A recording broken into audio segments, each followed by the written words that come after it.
One of the greatest hacks for being an ambitious, hard-driving entrepreneur is, and that's why Kylie Jenner is nothing short of brilliant. Harley Finkelstein is the president of Shopify, one of the largest e-commerce platforms. Worth over $60 billion. He's helped scale brands worldwide. And he's now on a mission to help you start your own business. About a month into college, I got a call from my mom and said, Dad's been arrested and he's going to jail. College is over. And I shifted into this survival mode. I had no choice. I think it's a very powerful driver. I met Toby around that time. The initial idea had lots of other competitors. This was not this massive novel thing. We just did it better. And that was how Shopify was born. There's a perception that entrepreneurship is very expensive. That's not true. It's less than a couple Starbucks coffees to go start a business today. There are still far too many people that work at a job they absolutely hate because they think they have no choice. No one had this massive 80-page business plan and then got started. That's not how businesses are created. They're created based on this nugget of an idea and they're explored and you get curious about it and you try this other stuff. And that's how you build companies that change the world. I wake up every morning encouraging more entrepreneurship, creating tools that help entrepreneurs start, scale, and build faster. That drives me to keep building and keep growing. The stores that we are most proud of are the homegrown success stories that grew to be multi-billion-dollar businesses. If I give you $3 million, who would you invest it in? I would definitely put one of those millions of dollars into the hands of a creator who's... The second one I think would be... The third one would be someone who... Oh, really? Yeah, those are the types of people that I would back. Would you like to go for dinner with me and my guests here on The Diary of a CEO? We are holding dinner parties all around the world over the coming months, and our subscribers on this YouTube channel are invited. We're inviting 20 subscribers to every dinner. So if you'd like to come for dinner with me and my guests here on The Diary of a CEO, I have a favor to ask you. All you've got to do is hit the subscribe button, and I hope to see you at dinner somewhere around the world very soon.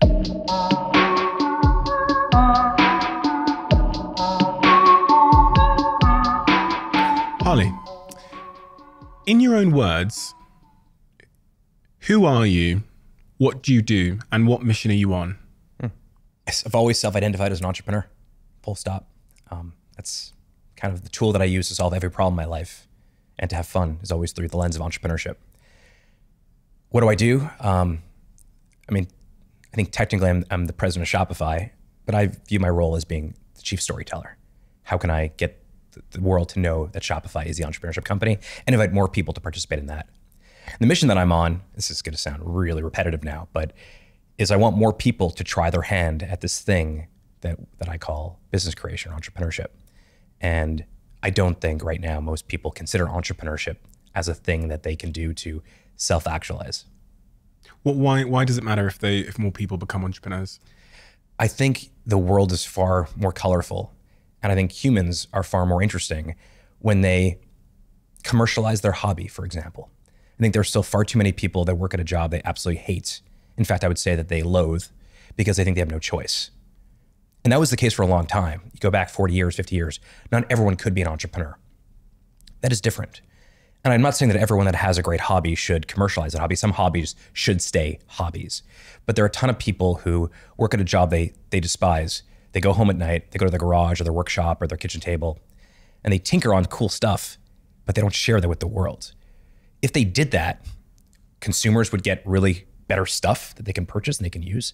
But those particular people behind those businesses can find their life's work. And this concept of life's work is not something that my parents, my grandparents, my great-grandparents even had in their lexicon.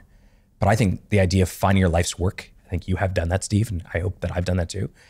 That is a life-changing moment.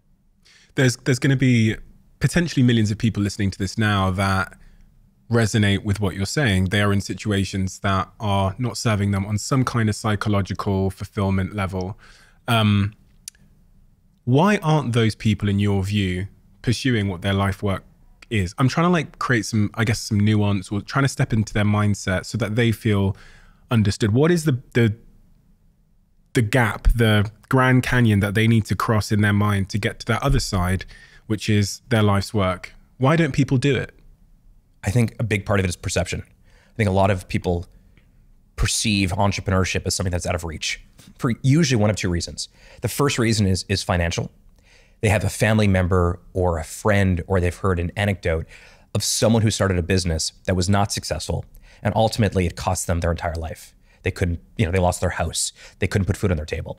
And so there's a perception that entrepreneurship is very expensive. If you don't have money, you cannot start. And actually, I would say that for the vast majority of the time that entrepreneurship or business has been available in the world, which is, entrepreneurship or business is about as old as currency. So thousands and thousands of years. The main ingredient in starting a business was capital. And if you didn't have capital, you couldn't start. And I think that's changed. And we can get back to that in a second. The second part is the understanding or the experience or the know-how to begin. And I think that also has changed. I think now you don't have to go to business school. You don't have to, have grown up in a home with entrepreneurs to start a business. I think that anyone can start. And so on both those things, I think the cost of failure is as close to zero as it's ever been right now, like as we sit here. And the second part is, I think that if you try something and it doesn't work, you can try it again. And that may be, your Gymshark, your Alo Yoga, your James Purse. From a psychological perspective, some people, they often say, well, it requires a lot of self-belief. They talk about self-belief and confidence as being this kind of macro force that drives people to start. And I was sat here the other day with an entrepreneur who's built multiple companies and been very, very successful. And he was saying to me, he said something to me like, it's actually the pain of his current situation, which drove him to take the leap. As it relates to people's like psychology and their self-belief and their self-confidence, when you're trying to get people to become entrepreneurs, what can we do there to get them to take the leap? Is there anything that can be done? I mean, first of all, I think that there's two types of catalysts for starting a business. One is passion and the other is disparity or being desperate. And actually, I think entrepreneurs by necessity are a big part of the greatest companies ever been created. The reason I became an entrepreneur, I mean, I toyed with it as a kid, but when I really became an entrepreneur, it was because I had no choice. I think that's a very powerful driver. It wasn't about my self-confidence or my swagger, whether or not I thought I could. I had no choice. In terms of, you had Richard Branson on. He has this famous line, screw it, just do it. I think that plays in sort of the passion side of things, not necessarily in the disparity kind of things. I didn't say screw it, just do it. I was like, I have no choice. What am I gonna do right now? Either have to move back home to South Florida and live at home with my mom and sisters, dad wasn't around, or I can actually figure this out on my own and I can pay for school and I can help support my family. And so it wasn't about screw it, just do it. It wasn't about self-confidence. It was, here's a way for me to actually survive. And I think that matters.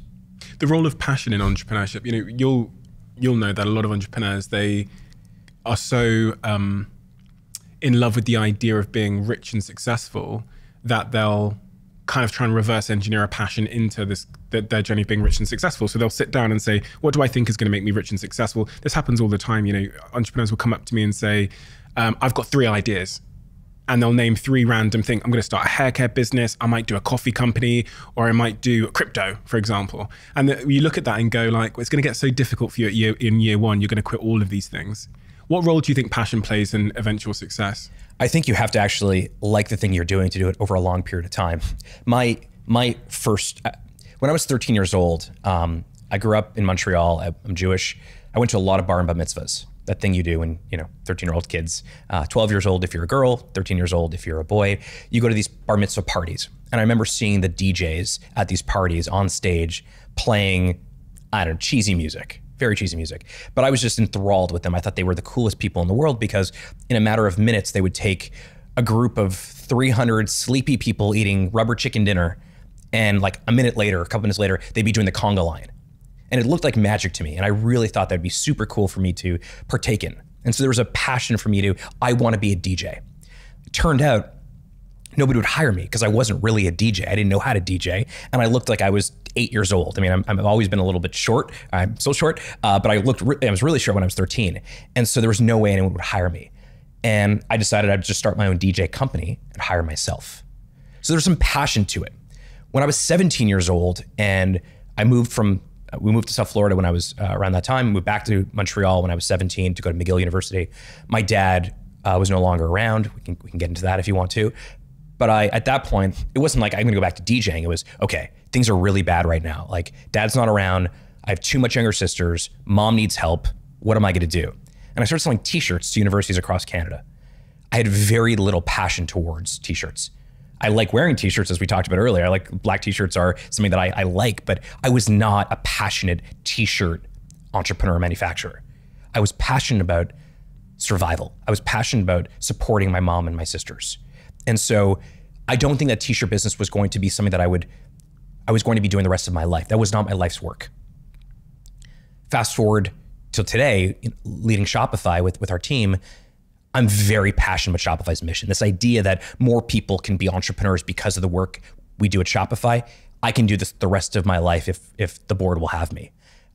So I think there's a time and a place for passion in these things, but I don't think it's the only reason to start. You referenced a few things there that I thought were quite interesting, and that made my mind wander onto adjacent subject matter. One of those is that you're talking there about what's driving us at different moments in our life. One of the conversations I had on this podcast with Barbara Cochran, the shark over here in the US, she said to me that her best investments she makes in entrepreneurs, they tend to have some kind of underlying trauma. And that ends up being fuel in their engine. So when things get really, really hard, they're driven in such an obsessive way. And I remember then listening, and I've always thought that insecurity and shame and these kinds of things are unbelievably unappreciated drivers in people, for better or for worse. It comes with a downside. Do you think entrepreneurs and founders should go to therapy? I think some should. I think entrepreneurs and founders need to be self-aware. I think that's the first thing. Once they're self-aware and they understand, hey, there are some things that are going on in my mind, in my personality, in my whatever, my being, I don't know how to describe it, that I need to work on, I think therapy is a hack to get there faster. You can do it on your own, and some people do. Some people do it through books, and they do it through meditation, and they go do, ayahuasca in a desert somewhere. But I think if you have the means to go to therapy, how could you not? There's someone whose job it is to make you better. Now, I think a lot of people make a mistake where they go to see one therapist and they're like, this doesn't work for me. Yeah. And they're like, therapy doesn't work. No, that therapist didn't work.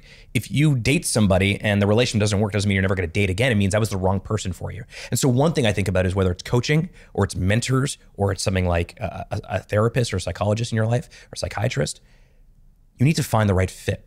But if you have the means to do so, it's the greatest hack ever to just know more, to realize more. Is it going to be painful? Unequivocally. The joke that I have with my therapist is I know it's been a good session if I feel worse after than when I did coming in. Because sometimes I come into these sessions and I got swagger and I just had a great day and things are going my way. Then an hour later, I leave and I'm like, oh my God, I'm still such a work in progress.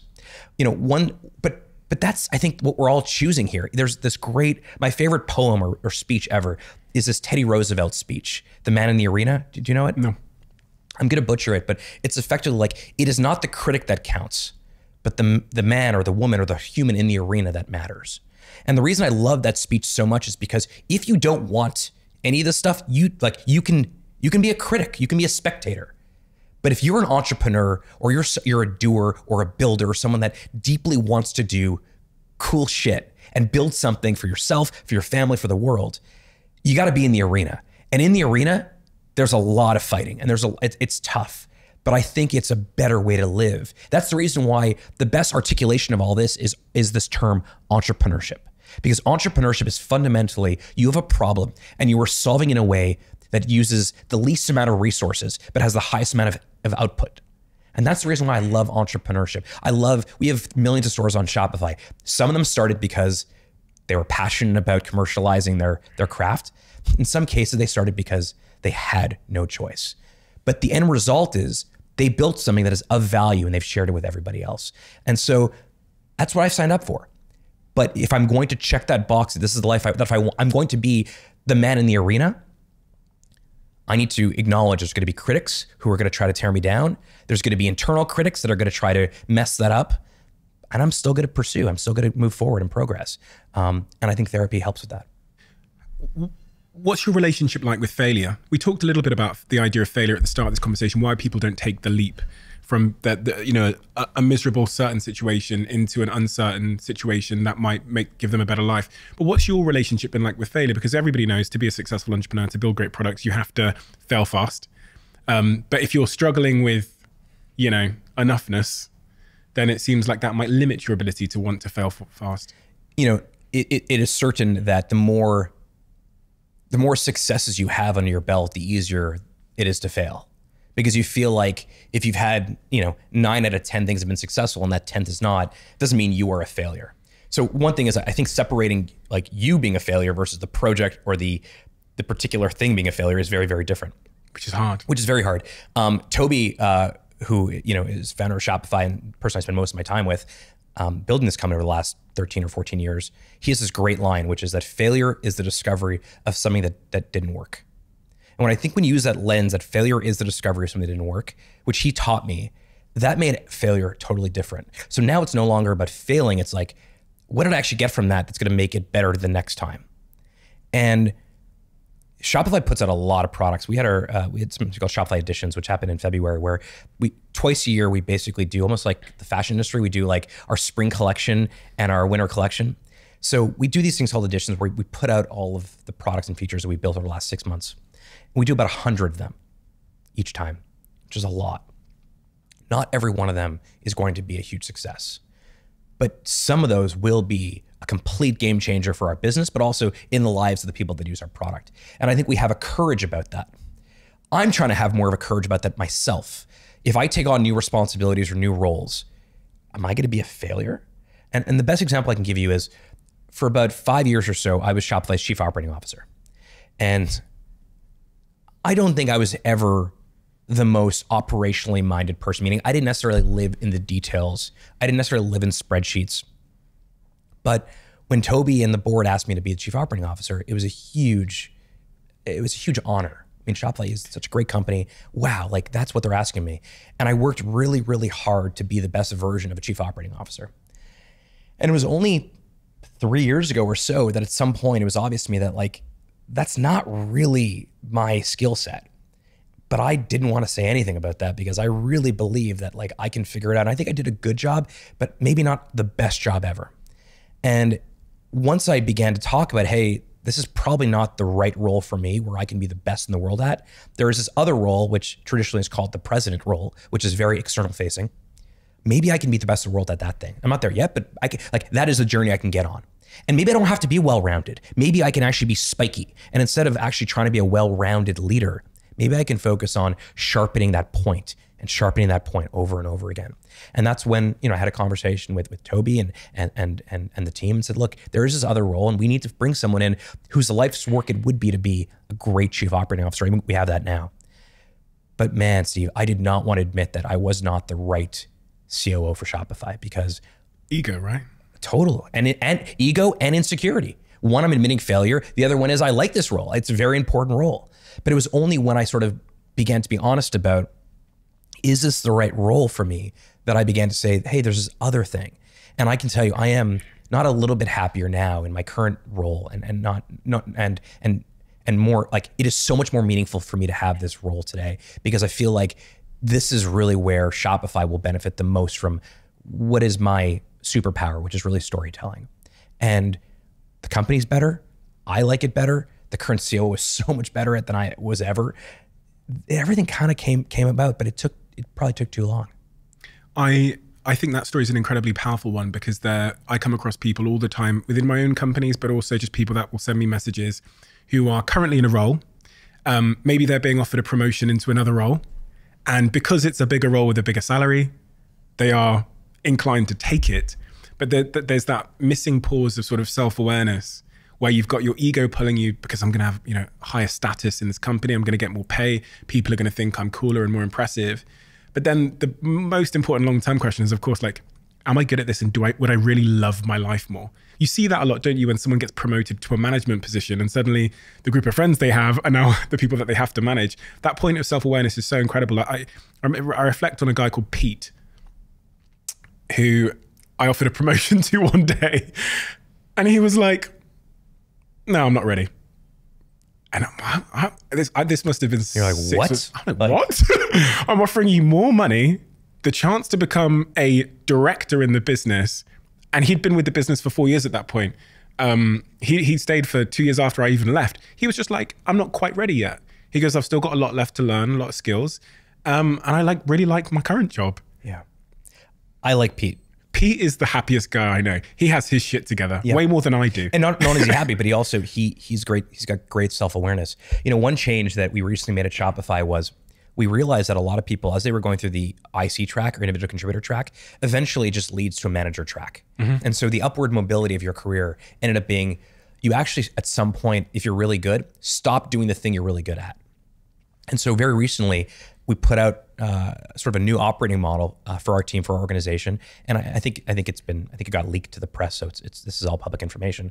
But if you want to be an incredible senior independent contributor, a senior IC, we will pay you the same rate that we would pay a senior manager.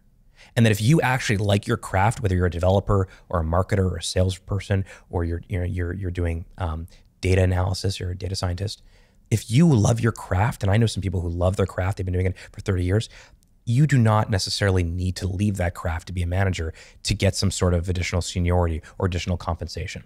And dispelling some of that, frankly, like the bullshit around the only way to be successful is to be a manager, is to lead people. Not everyone needs to lead people. Some people should be a coach. Other people should just continue becoming like the greatest player on the field ever. And making that okay, I think, is going to make Shopify a much better company. But one thing you did talk about that you sort of raised that got me thinking about, like, the self-identity thing, is that I think a lot of times for this guy, Pete may really just be ambitious about perfecting his craft and his skill set. And he doesn't necessarily believe he's ready yet to leave that because there's still work to be done. I love that. And I think in most companies, what you end up with is the Petes of the world, when they say they don't want a promotion, they often get taken out completely. Well, Pete's not ambitious. Pete's not going to be someone who's going to be, a real contributor longer term here. Maybe he's lazy. Pete's not lazy. He has a deep understanding. I don't know who Pete is. It's going to be hilarious. You're when he nailing hears it, this. though. Yeah. Maybe I do know Pete, but Pete has obviously a clear understanding of, hey, there's this thing, there's this spiky object. Don't make me a river stone. I don't want to be well-rounded. I want to be so good at this. And by the way, if I do this, the company's going to get better. I'm going to be happier. Our customers are going to be happier. It all kind of works out. I think most companies turn their employees ultimately into river stones. They say you got to be better here and better there. And I think instead, this sort of T-shaped, you've heard this sort of T-shaped model of skill set. I think the T-shaped is much better, where you can go broad on a lot of different things, but you go deep on one. And that one thing for me is the storytelling aspect of my job, is making sure investors, the public, our merchants, media, everyone in the world knows what Shopify is up to and understands what our ambitions are. And so I'm trying to get really deep on the storytelling, but I also need to understand our APIs. I need to understand our infrastructure. I need to understand, how we build product and how we get shit done at Shopify. So I understand all those things because I need to speak to it intelligently and with conviction and with a deep understanding. But I'm never going to write code, because there are people that should write code that are going to be so much better than I'll ever be. You did nail Pete. I remember him saying, one of the things I do remember in that meeting, I remember where I was sat. It's so funny because it was such a interesting moment for me. I was very young in my career as like a CEO, and I remember where I sat when he said, and what I recall is he was referencing that he still felt that there was work to be done in his role. Yeah. And that he didn't want to move up into this, I think it was a global role we're offering him, because he didn't feel like he'd quite finished the work in his current role, which was just in the UK. You referenced spikiness. You said that gave me flashbacks to a conversation I had with Jimmy Carr, where he said, we don't need more people that are shit at physics. Find the thing you're good at and like double down there. Yep. As career advice for an entrepreneur, or someone that's not an entrepreneur, what do you mean by spikiness, and why is it important? Oh, so this is going to be a long-winded way to get there, but I think it's important. Go long. When I was building that t-shirt business in college, a mentor of mine, say his name is Philip Reimer. He's a senior partner at a very prestigious law firm called Dentons. They're in the UK. They're everywhere. They're all over the world. He's like, he's had this incredible white shoe law firm career. He basically convinced me to go to law school. And he convinced me to go to law school, not to become a lawyer. He's like, the skill set that you need, given what I think your ambitions are around business creation, business building, entrepreneurship, you are lacking some sophistication. You're always going to struggle with these sort of things. He's like, but I have this idea, which is, go to law school, not to get good grades necessarily, not to become a lawyer, but to effectively, selfishly disseminate all this information from your classes to make you a better entrepreneur. And I think because I sort of had a very clear view that I wasn't sure at that time. I was 21 when I started law school. I didn't know exactly what my spiky point was, but I knew it had to do with entrepreneurship. And so Phil, when you're 21, I didn't know very much at 21. I thought this t-shirt business would just be the thing I'd keep doing for many more years. But Phil had this idea that actually to sharpen your point, you should do something that is non-obvious. And in hindsight, it really feels like what Phil was helping me to figure out was finding more alpha in terms of entrepreneurship, finding some arbitrage opportunity, something that exists that no one is looking at, but that I can take advantage of. Something unique? Is that what you're saying? Yes, exactly. Something really unique. That, hey, you're a good entrepreneur. You're not a great entrepreneur. You're not sophisticated. You don't understand. You don't understand all these different aspects of entrepreneurship. You should go to law school to not to be a lawyer, but to be a better entrepreneur. And you should be selfish in law school and in your curriculum in deriving as much insight as possible, so that when you leave law school, you can return to entrepreneurship in a much better version of yourself. Because you'll have something that the competitor set, other entrepreneurs wouldn't have. That's right. So you could have gone like, Steve Jobs did that like typography class. That's right. And that's why we have these incredible devices in front of us. That's right. So it's an unobvious skill that's complementary. And that's why I say it's sort of finding alpha or an arbitrage opportunity, because it's something that is not obvious to most people. But now in hindsight, when you think about it, you're like, well, that makes total sense. Look, I went to public high school, and it was a good school, but I didn't learn how to write very well. And then I went to McGill and economics. I didn't learn how to write very well. I learned how to write really well in law school because all you're doing is writing factums and memos all day long. I learned how to negotiate and how to do real critical debate and critical reasoning. I learned how to read 2,000 pages and pick out the one line that matters. All these things on their own doesn't seem like it would create the curriculum of a great long-term entrepreneur, but it did.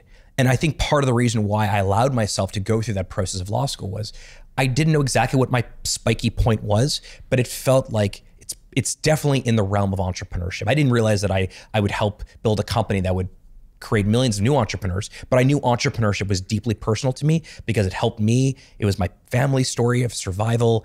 It just felt like this incredible tool that most people had not discovered yet. And so on that spiky point, I think the sooner you figure out that spiky point, you don't have to be precise.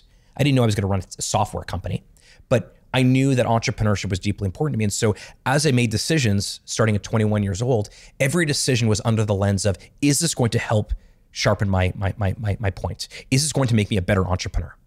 And I think if I would have realized that 10 or 15 years later, it still would have been fine, but it may have not have happened it wouldn't have happened the same way. And it may have not led me to join a group of, a handful of really smart engineers building this crazy piece of software called Shopify 14 years ago. I think this is an exceptionally underspoken about point, which is this idea of like skill stacking, but stacking skills that are unobvious and rare within an industry. So if we take, and I think we should go through this in a little bit more detail, because I think it can really have a profound impact on people. I read about how the best people in the world, I think it's a mathematical equation where if you're the best at 6 skills in an industry that are like unobvious, you actually are the best in 1 million people at that thing. So I mean, if there's a village of 1 million people and they showed this little graph, I remember seeing it and writing about it a little bit, where if you're just in the top 10% at 6 complementary skills, you're the best in the village at that particular thing. Like Cristiano Ronaldo, the football player, he's not the best, he's not the fastest player in the world. He's not the best shooter in the world. He doesn't take the best free kicks in the world, doesn't head the ball the best in the world. He's considered the best player in the world by many because he indexes high, the top 10% at various things. I think about Jack, who records this podcast. Now, if Jack was wanted to be a podcast director, what all podcast directors or producers do is they'll go learn how to do microphones and cameras. Now, interestingly, I don't think that's the place to be placing your time to become the best in the world. As we saw in the case of Steve Jobs, who went and did typography and design and then made these beautiful devices, Jack should probably go and try and get an unobvious but a skill that would be in high demand and low supply in this industry. So if Jack went and did theater, he would learn maybe about how to construct a story arc. Mm-hmm. Or if he went and did like, I don't know. Or set design also. Yeah, or DJing. If he went and learned to be a DJ, then he would learn about stems and music and whatever else. Or set design if he went and did a theater. So and that would make him be, I'm not using Jack, I'm just saying someone in Jack's position. That would make them be a real fucking hard to find talent. But it's funny because we can, in industries like, I always think this about coders, and I don't hate to sort of generalize here, but it probably does sound like a generalization. it's sometimes hard to find someone who can code, who's also an exceptional storyteller and visionary. Often in companies, they're two separate roles, right?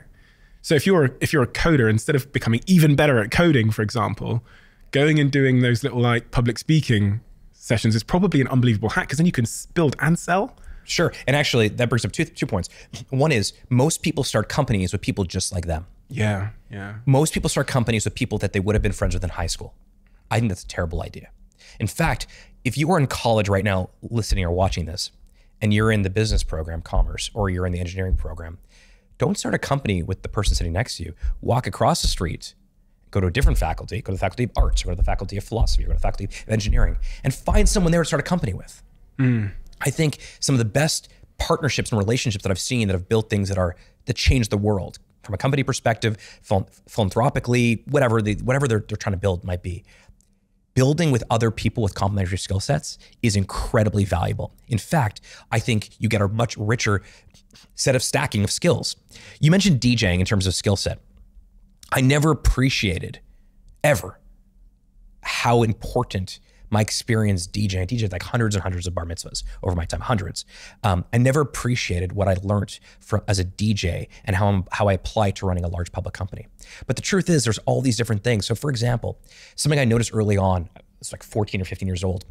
If the pre-meeting went really well with the clients, no matter how the party went, it was going to be a great result.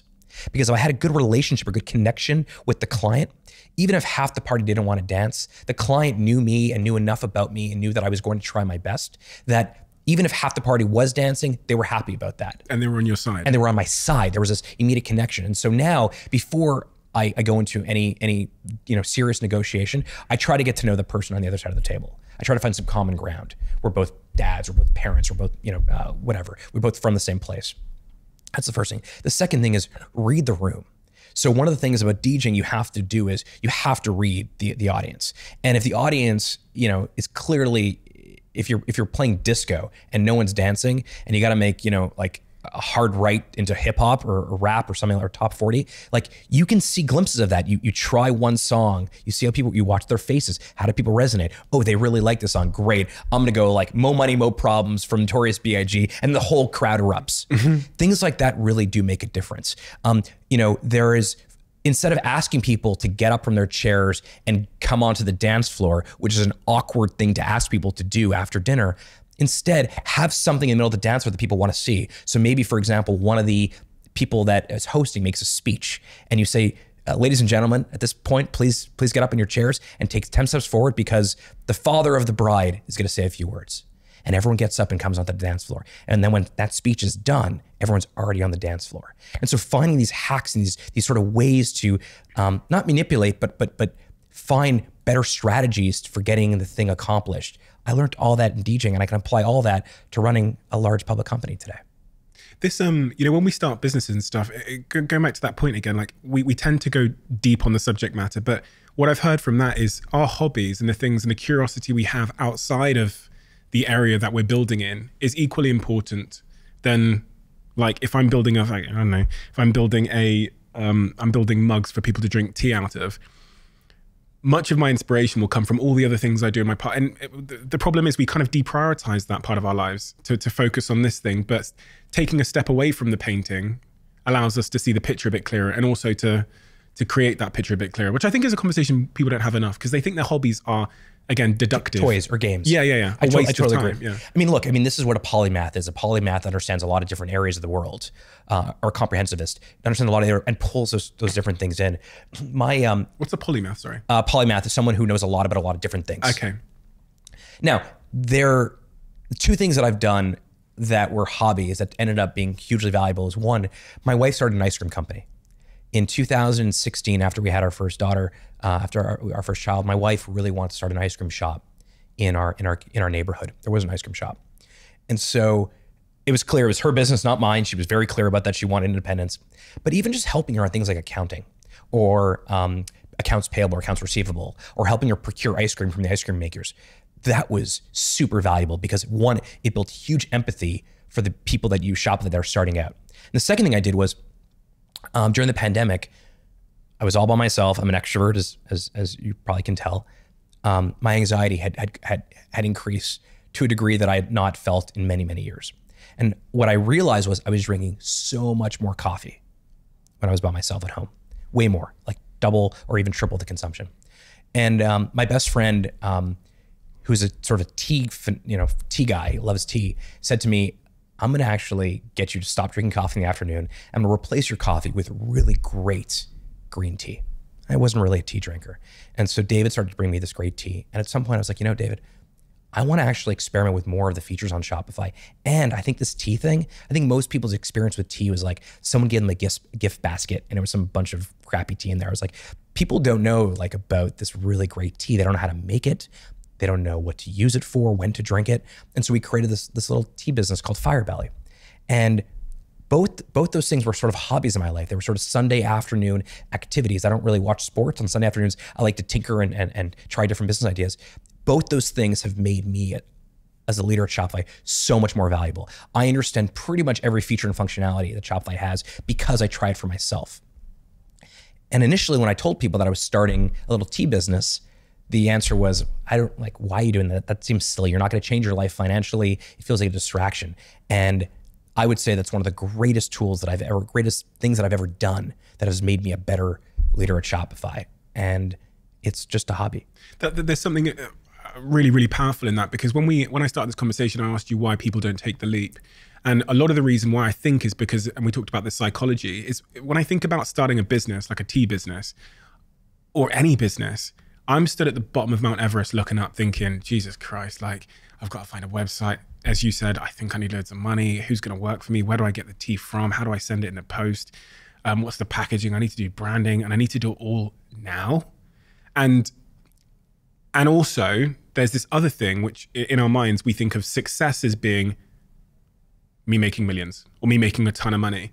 What I almost heard as you were telling that tea story was like, have this passion, remove the expectation, which Sir David Brailsford told me about really well. Just remove the expectation if you have ever being anything more than a hobby, and just get going. And you'll stumble forward along the way, and that's okay. I think if more entrepreneurs could see that Mount Everest is just a bunch of pebbles, and remove the time frame where possible, remove the expectation of huge success, and just stumble forward through the process, we'd have so many great more businesses than we do now. And everyone listening to this has that. They have the hobby, they love tea, or they love, I don't know, coffee or matcha or whatever it is. That perspective change of like, okay, well, today I'm going to start my Shopify store. Tomorrow I'll think of the name. I won't even tell anybody, just to remove even more expectation. And I'll just stumble forward through in my hobby and see where we get to in 10 years. Most people on Shopify don't register their business until weeks after they sign up for Shopify. So most people don't even assume they're going to need to register a business, and that's okay. And it's not to say that every idea you have in the shower needs to be commercialized, needs to see the light of day.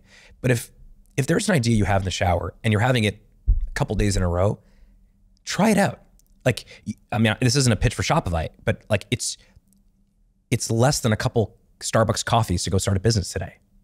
And if you fail, the cost of failure is as close to zero as it's ever been. You don't have to take a loan out. You don't have to mortgage your house. You don't have to take food off the table, hopefully. And if it works, you try it. And if it doesn't work, you try something different. But this idea of, there's like this barrier to getting started. And I think, one of the reasons that I think one of the best times to start your entrepreneurial career or your entrepreneurial, business is in school. The reason I think is because when you're in school as a student, there's very few expectations on you that this is going to be a huge success. So it's kind of the perfect time to get started. Whether you're in high school, like with my DJ business, or in college with when I sold t-shirts, there was very little expectation on me. No one thought it was going to be successful anyway. If you sell one, everyone claps. Yeah, they're like, great, that's so cool. You have a business. No one asked me what my revenue is. No one's asked me what my EBITDA margins. I think it is a lot easier to get started on a business when you're in school or you have a job and this is sort of your side hustle. The amount of people, Shopify right now is about 10% of all e-commerce in the United States. In places like Australia, it's even way more than that. I know most of our largest merchants because I'm obsessed with this stuff. I love it.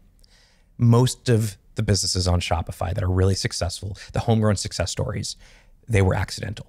It was Heather and Trina sitting at a coffee shop not too far from here with a friend of theirs that was a doctor who was wearing these hospital scrubs that just looked like shit. They're like, we can do this better. And that's how Figs was born. It was Ben Francis who said, why is there no clothes for just regular gym people? Either it's like gym rat stuff like bodybuilders, or it's yoga. And that's how Gymshark came to the world. Or it's Tim and Joey at Allbirds saying, why is there no really great sustainable sneaker that feels good, that's washable, that costs this amount of money? That's how Allbirds got started. So no one had this massive 80-page business plan and then got started. That's not how businesses are created in modern times. They're created based on this nugget of an idea, and they're explored, and you get curious about it, and you try this other stuff. And that's how you build companies that are long lasting, that change the fucking world. And that's how Shopify was started as well. Indeed. It was an immigrant from Germany coming to Canada because he fell in love with a girl and got to this new country and couldn't get a job because he didn't have his working papers, and was told he can start a business. And he looks around and he sees snow everywhere, and he says, I'm going to start a snowboard company. And in 2004, there's 2 ways to sell a product on the internet. One way, you sell it on a marketplace, which is very cheap, very inexpensive. Like eBay or something. Exactly. But you're renting customers from that marketplace. They're not your customers. The other way was to spend 7 figures, no exaggeration, and have one of these big enterprise companies build you an online store. And he didn't have that kind of money. He didn't like those options, so he wrote a piece of software and started selling snowboards. And the snowboard shop was called Snow Devil. And very quickly, people started asking him if they can use the software to sell their own products. And he decided the snowboard store was a good idea, but the software behind it was a great idea. And that was how Shopify was born. And I met Toby around that time when he was transitioning from snowboards into software. And I became one of the first customers to use Shopify in 2006. And then you were the first non-technical employee as well. That's right. Yeah. And a couple years later, after law school, I called him and said, I want to join you and a small handful of engineers, smartest people I've ever met in my life, still to this day, and said, let me be your Swiss Army knife. Let me come in. I don't care what you call me. I'll be sales, I'll be finance, I'll be marketing, I'll form partnerships, I'll do anything and everything you need, because I believe the world will be better if we actually get this thing off the ground. And we've been working at this for, it's my 14th year now. When people hear those stories of these, couple of women, couple of men, couple of people who had an idea, they saw a kind of gap in the market, they pivoted into it seamlessly, and here we are today, it's worth tens of billions of dollars, whatever. That I want to zoom in on a particular thing, which is at that time, because I hear this all the time from entrepreneurs. It's one of the barriers for them starting is, well, someone is already doing it. There's competition. And I think about every business that I've been involved in that's been successful. And at the time when I did it, there was someone that was way further down the head than me. And probably better capitalized. More information. That's right. Yeah, smarter, all those things. And it never has mattered. And I can't quite articulate why it doesn't matter. I could probably try, but I want you to. Toby, that small group of people, yourself, went off on that journey, was there competitors? Totally, tons. Very well, big ones too. Yahoo stores. No idea. in 2006, Yahoo was a really big company. Yahoo stores existed. There were companies called Magento, which is still around today. Not as prevalent, but that was around. There were major competitors out there. But the idea wasn't necessarily to try to do something no one else was doing. It was try to do it better. And that, I think, is the difference between the great companies and just the good companies. That there are always going to be good companies out there, but most of them are not necessarily trying to completely, move the needle on like what is possible. All of those companies, by the way, that existed when Shopify was just getting started, served a particular segment. It was either for, like arts and crafts, like an Etsy kind of style, or it's for big companies. IBM, SAP, Oracle had competitors there. Yahoo stores focused on very, very small businesses. But we never gave ourselves those constraints. It was, let's allow people and enable them to build beautiful online stores quickly, effectively, that were customized for their particular brand, and try to bend the learning curve around entrepreneurship. And over time, like over many, it's now almost 20 years. Over time, we're like, let's add payments. Let's add capital. Let's help with fulfillment. We should do point of sale because physical retail is important. What if we also help them with things like cross-selling across different markets? What if we create sort of a bank account to help them manage their cash flow? Over time, it sort of evolved from that. But the initial idea had lots of other competitors in the space. This was not this massive novel thing. We just did it better. And it's funny because a lot of those competitors we absolutely do not remember now because you did it better. And that's the really important perspective shift, which is not like, am I the only one with this idea? There's probably not a lot of value in the idea itself. but the execution of that idea, can I do it better, is really where winners and losers are established. So that begs the question, what's the philosophy, and I'm very intentional with the word philosophy there, that enables a team to take a challenge where there's multiple competitors, in your view, and just do it better?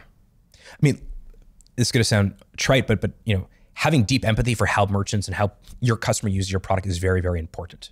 And I think a lot of companies lose sight of that. They focus on what is known as like whales, like who are the power users? Let's focus on that. But we never did that. We actually think that all of the merchants that I brought up so far in our conversation were merchants that started at their mom's kitchen table that grew to be multi-billion-dollar, hegemonic incumbents. It's great. I love that we have Staples, and I love that we have Spanx, and I love that we have Black & Decker and Mattel using Shopify. But those are companies that were already successful before they started using Shopify. The stores that we are most proud of, that we love to talk about, are the homegrown success stories, because even though we are not responsible for their success, we simply made the journey a little bit less difficult over time. But the way that we think about these sort of things are, can we use software, can we use technology to make things better? And by adding more value, a disproportionate amount of value every single step of the way, we think we build a lot of loyalty with our merchants.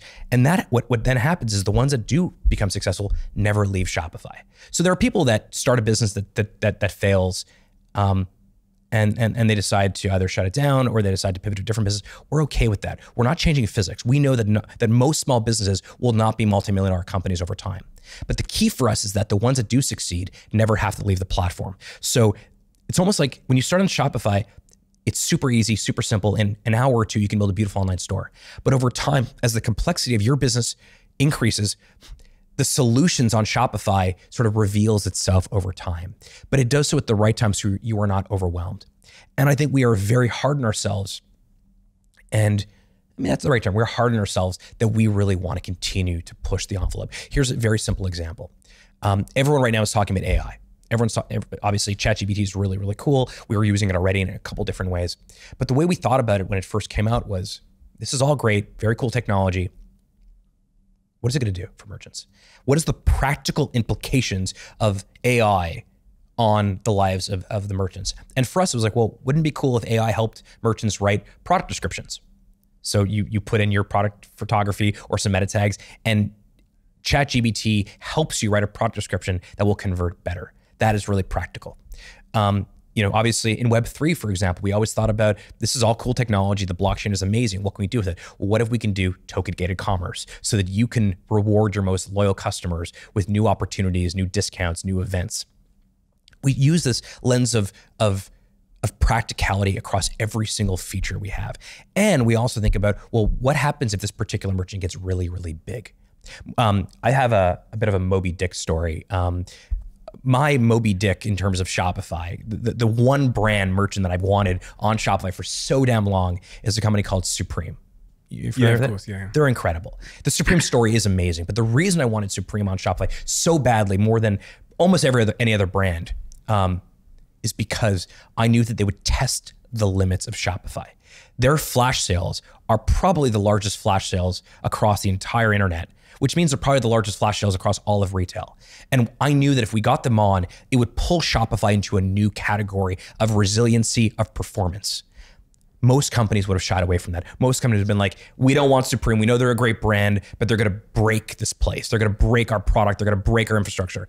We invite that in. We want Supreme to be on because we know that if we can handle an iconic Supreme flash sale, we can handle anything else. And there's a little bit of like, there's this great book by Nassim Taleb called Anti-Fragile. Are you familiar with that? I love that book. And for those that haven't read the book, all you have to understand is that there are three systems. There's the fragile system. I take this glass, I drop it, it breaks.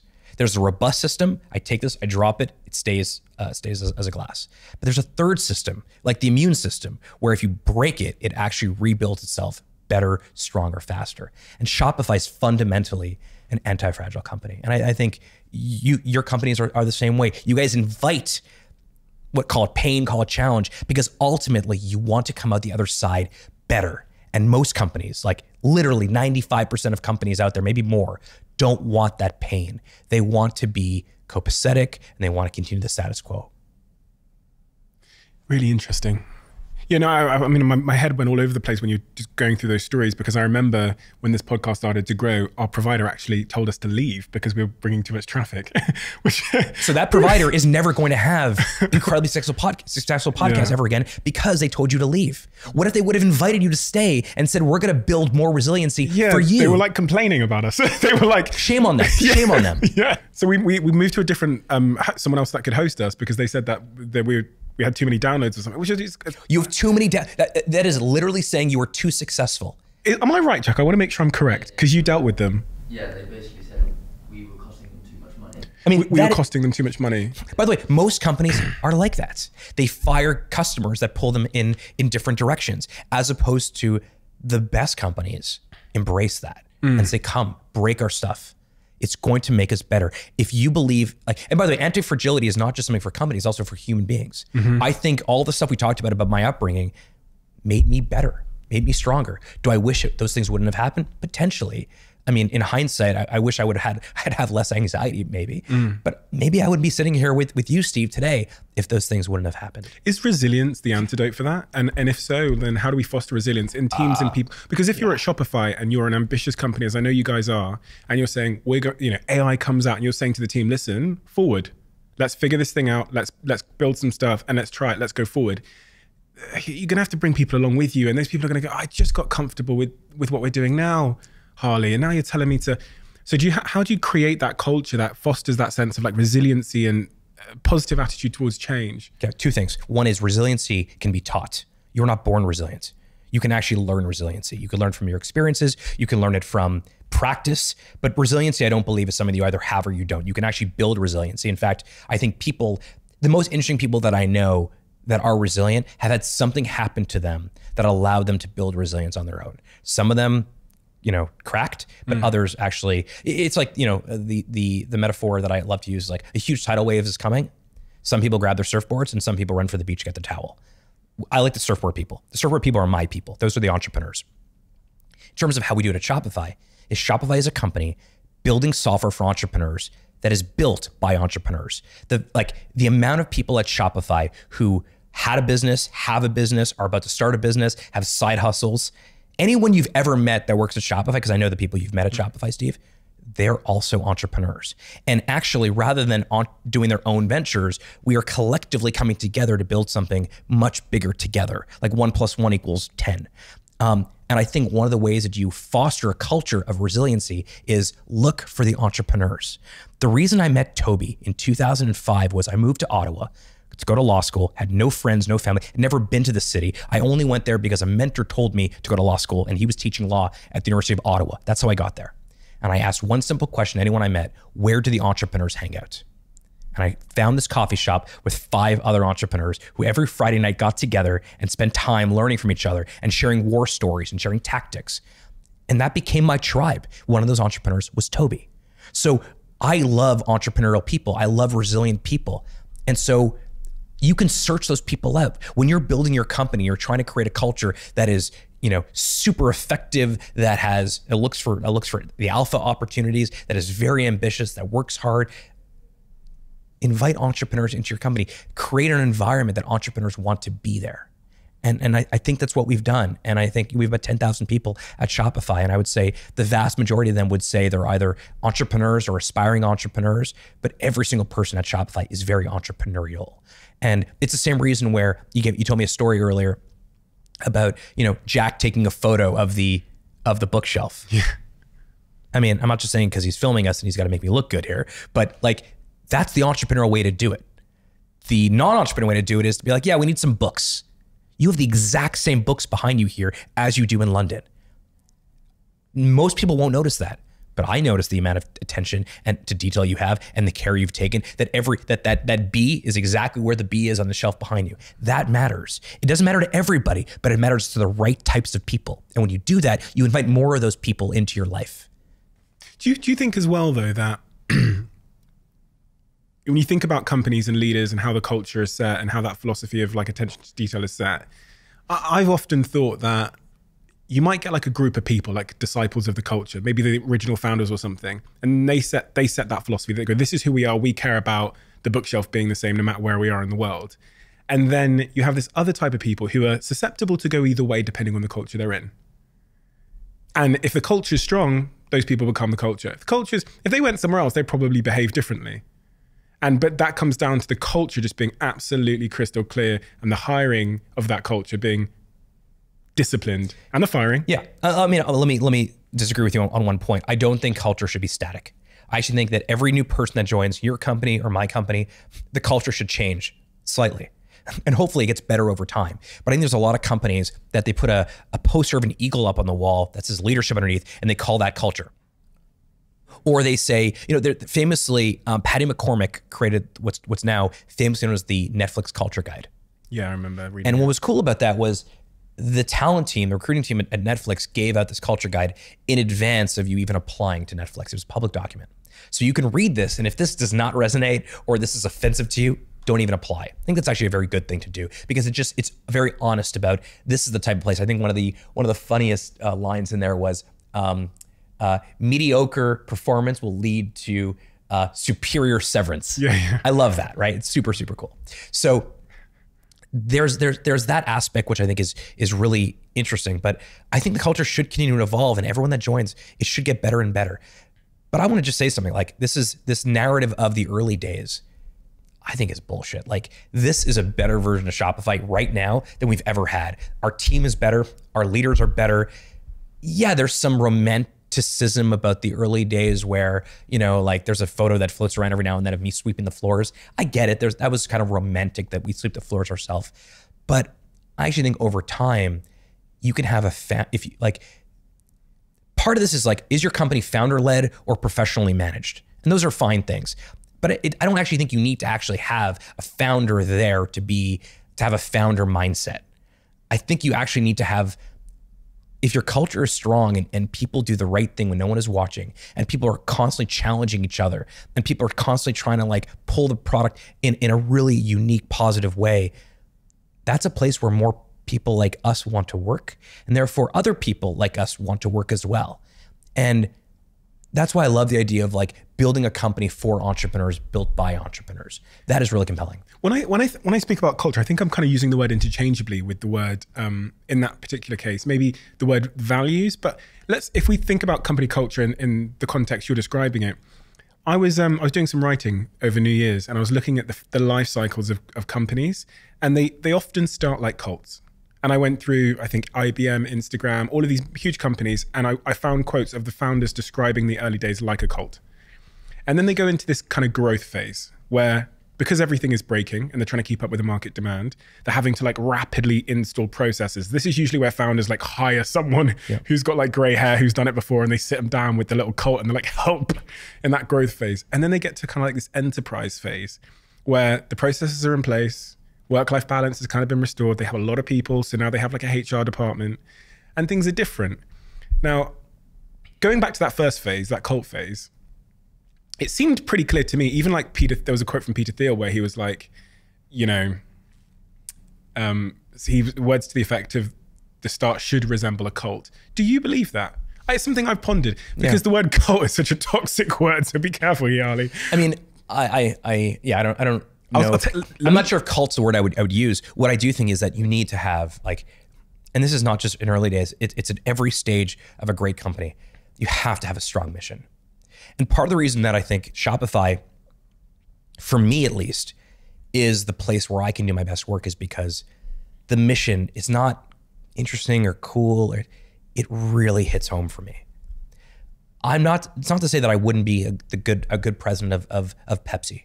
I'm sure Pepsi's mission, I don't know what it is, but I assume it's something like do something with the world and make people happy or something like that. Ultimately, they're selling products. They're selling sugar water and they're selling candy and they're selling chips and whatever Pepsi sells. I don't think I can do my life's work at Pepsi. I don't, because ultimately, at the end of the day, the mission of the company, even if you add all types of, rose petal glasses and you say, well, we're not selling cola, we are, selling dreams. We are nourishing the youth of the world to pursue their You're selling something that like I like, but I don't really love.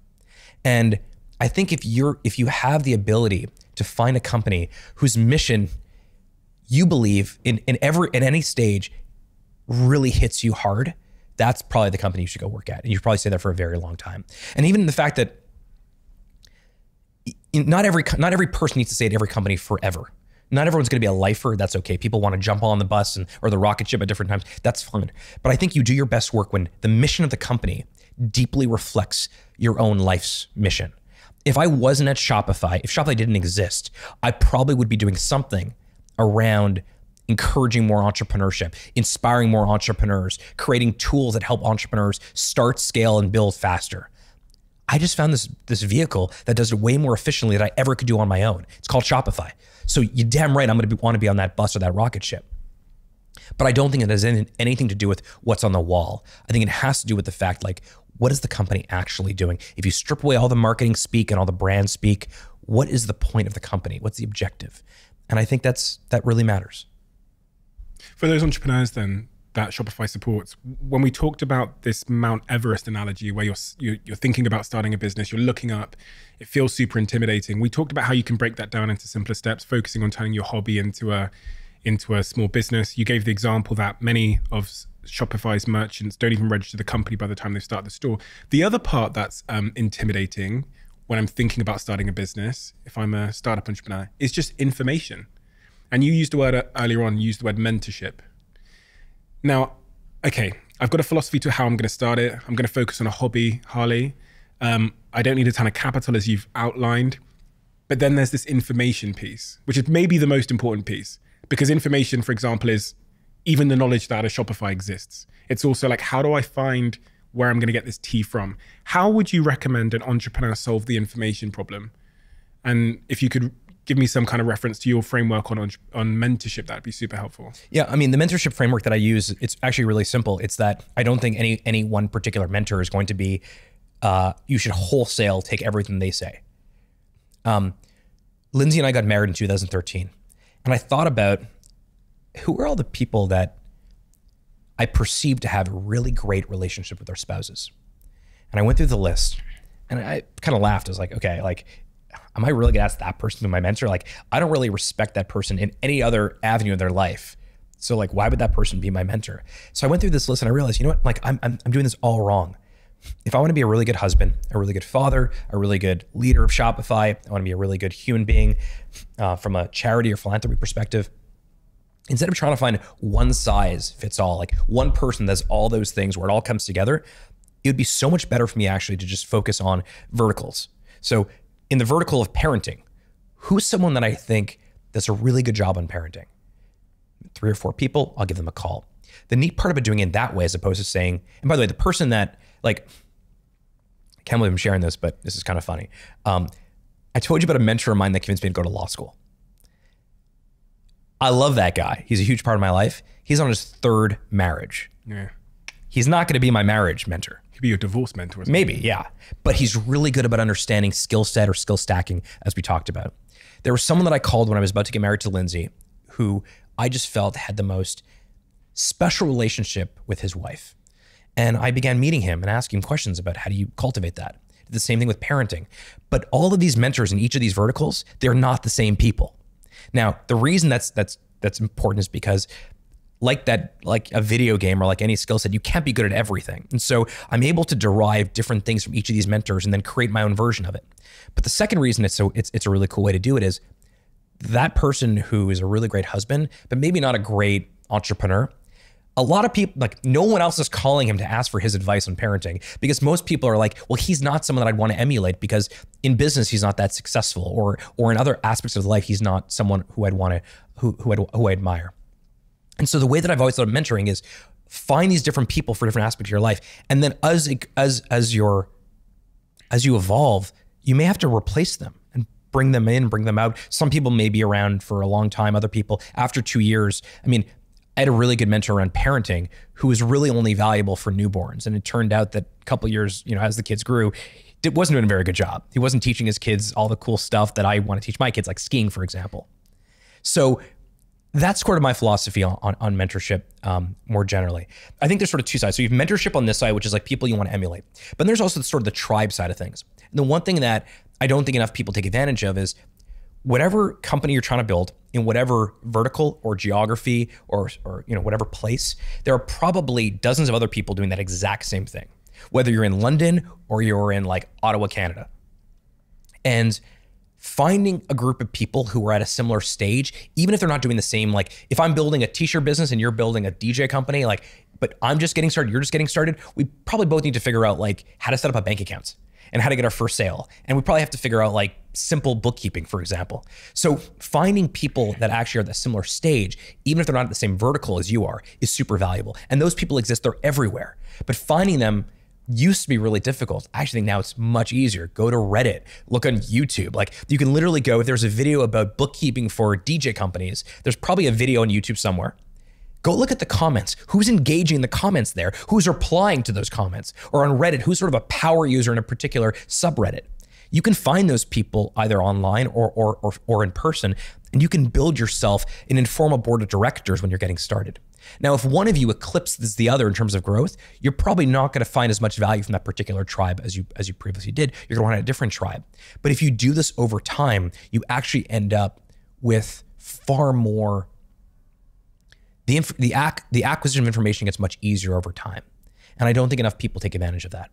If I gave you $3 million and I said, Harley, you've got to invest $1 million in 3 companies, more specifically 3 founders that are currently Shopify customers, who would you invest it in, and why would you choose those entrepreneurs and founders?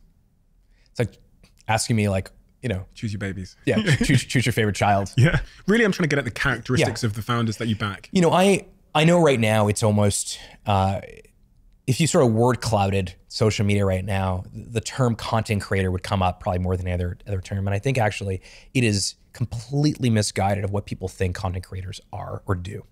I think a lot of people assume that what's happening right now in sort of the content creation space is you have someone that has a super successful podcast, for example, or a super successful blog, or a super successful, YouTube channel, and they want to expand their monetization. So they do something like they make t-shirts with, the Diary of a CEO on it. The greatest content creators now that I see really building their brands are doing something totally different. And I know this is an obvious example, but what Kylie Jenner did with Kylie Cosmetics is nothing short of brilliant. Now, it's not to say that she came with a built-in audience. She was on this crazy TV show for her whole childhood. But she was someone who, if you followed her on social media 8 years ago, you would have seen she really cares about makeup. She was in makeup tutorials and she was doing makeup classes and she was giving tips and tricks about makeup. And then eventually she's like, you know what? I want to create a better version of makeup for myself. And so she went into the lab. I know where the lab is. It's not too far from here. I know the store really well. And she went and she created what she believed was a better version of makeup called Kylie Cosmetics. And then she brought it to the world. What Jimmy did with like Beast Burgers or with Feastables. Mr. Beast. Yeah. Mr. Beast did with Beast Burger or Feastables. He didn't just go to a chocolate company and say, I want to create a Mr. Beast chocolate bar. He loves chocolate, but he also loves burgers. And he said, let's create a better burger than I can get right now on Uber Eats. And he went and he cultivated it. He said, this is fucking delicious. And now he's going to actually distribute it. He's going to actually scale it. I would definitely put one of those millions of dollars into the hands of a creator who's on the precipice of figuring out what exactly does my audience like, and then creating a better version of that. Because I think that most of the content creators out there do create promotional products where they put their sticker on something that already exists. But the good ones, the great ones, they actually improve on what already exists in the world. And then they have a built-in distribution channel because they already have an audience. So that would be the first one. The second one I think would be someone who does something very niche-y. You and I are both in black t-shirts. Yeah. In my opinion, there is someone who thinks about black t-shirts more than anybody else on the planet. His name is James Purse. James Purse is obsessed with black t-shirts. And so I love wearing black t-shirts, so this is maybe a selfish one, but I'd put $1 million out of the $3 million that you're giving me metaphorically into James. And I would say, go do more of this. Because now I'm not sure he needs my money. Certainly Mr. Beast doesn't need my money either. But I love the idea of someone going super deep on one particular thing and building the best version of it on the planet. I don't think most people do it. I think most people start with something like a t-shirt and they go very, very broad. And James hasn't. I mean, he makes other clothing, but he has a ping pong table, not joking, that he makes, which is the most beautiful ping pong table I've ever seen. He has a couple of these sort of villa rentals in Mexico, which he designed himself. But it's one particular vertical that I think is really, really cool.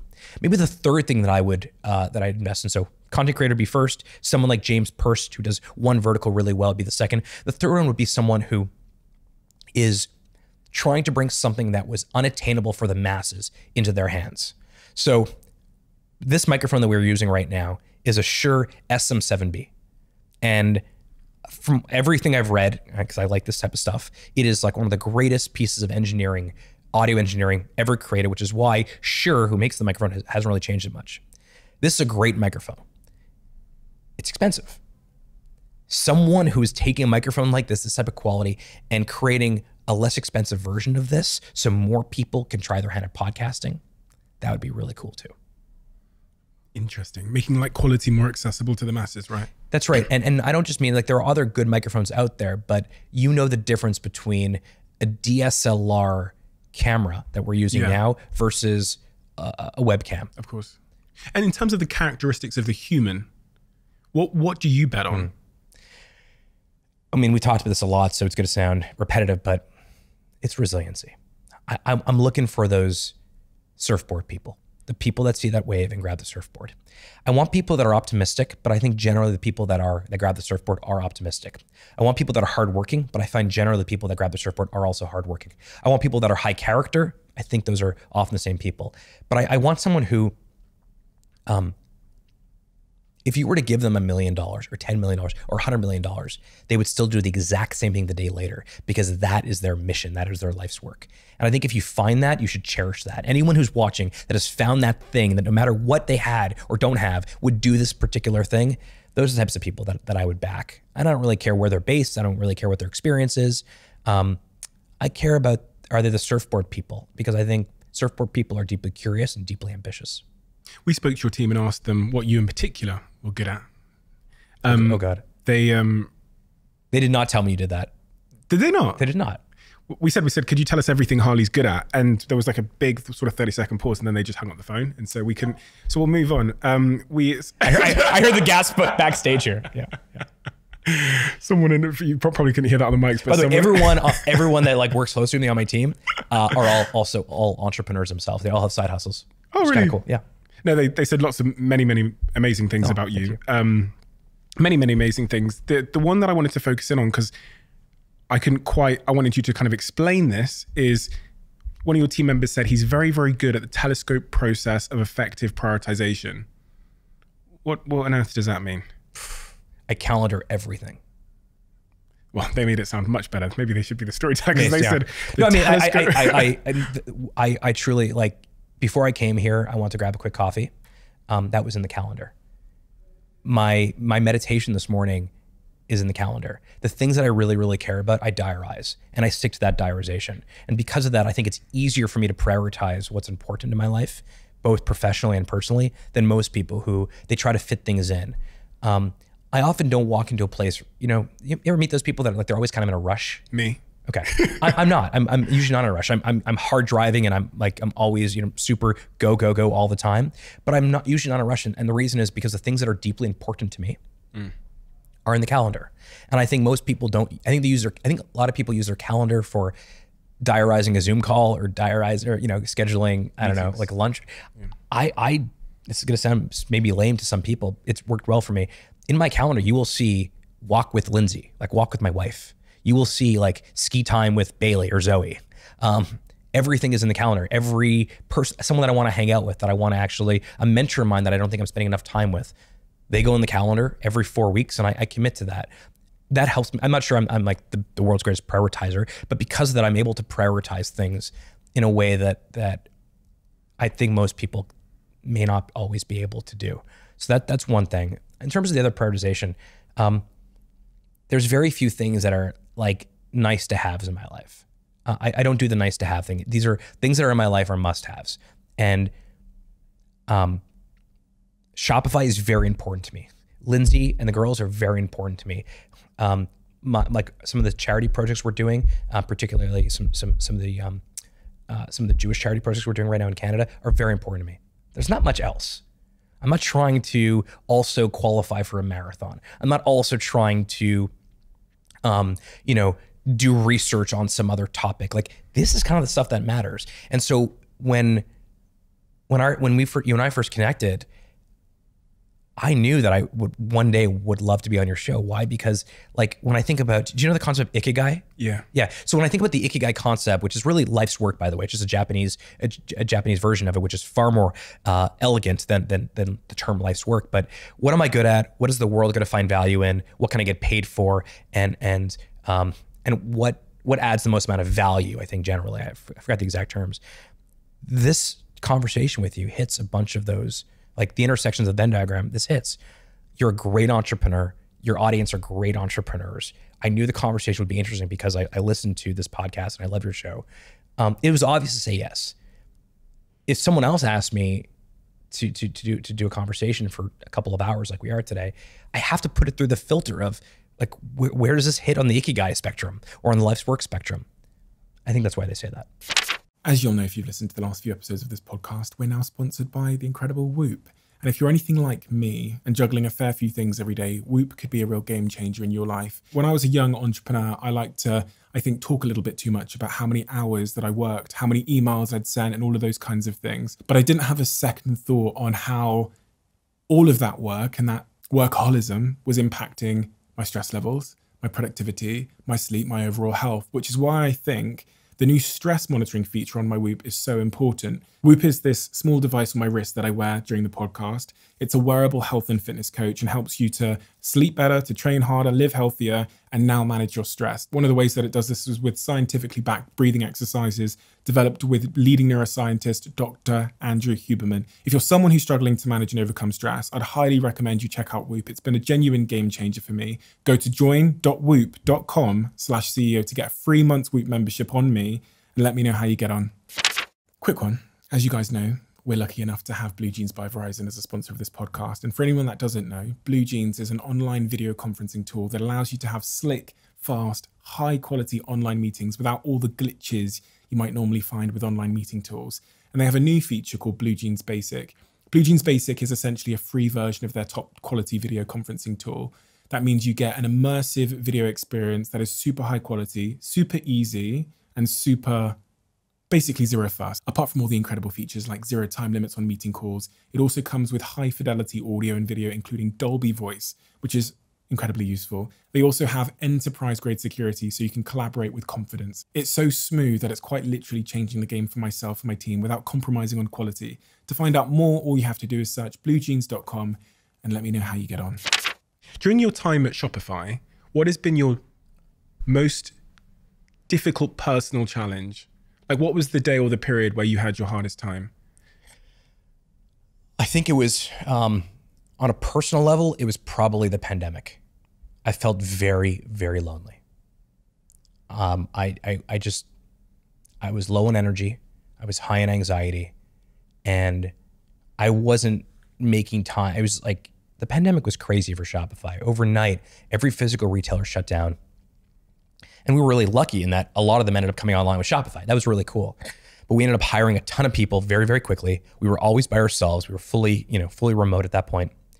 And I was not in a good place. What do you mean you weren't in a good place? I wasn't present at all I don't think I was present for my team, and I don't think I was present at home. I felt like I was simply just trying to tread water. And I wasn't making time. Like, I had this sort of great, I talked about my calendar efficiency. I had this great sort of plan usually, and then the pandemic hit and like everything changed, and scheduling all this time, like I didn't replace the time with mentors that I would meet in person with virtual coffees. I just canceled it. And so it was a very reactive period for me where I don't think I was mindful of what I needed to be a good leader. And we were just hiring a ton of people, and I was lonely. I was really fucking lonely. That was a low point on the professional side. On a personal side, it actually happened a couple of years prior to that. And it was really around the transition from being sort of COO to being president.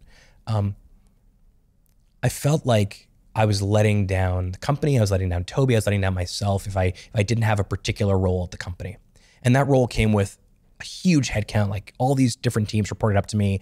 From a headcount perspective, there were like 6,000 people that reported to me. It was kind of a crazy thing, but I knew it wasn't the right job for me. But I did not have the self-confidence, nor did I have the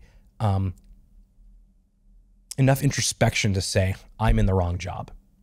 And I was fortunate that other people, especially Toby, kind of pulled me into this new thing and said, hey, there's a role here that is different than what you're doing. And if you can just get over the fact that you're not going to have 6,000 direct reports, but rather you're going to have a couple hundred direct reports, or maybe less than that even, but you're going to do more of the stuff you want, which also happens to be more valuable for Shopify, that we're going to have a new phase. We have this thing in Shopify called tours of duty. It's every 3 years. And a tour of duty is, it's a new mandate, new objective. And for the most part, most of my tours of duty up until this most recent one, I was doing the same thing. I was just grabbing as much as I can, trying like Swiss Army knife stuff. But I never kind of settled in to say, where do I actually want to do? Like what is my craft here?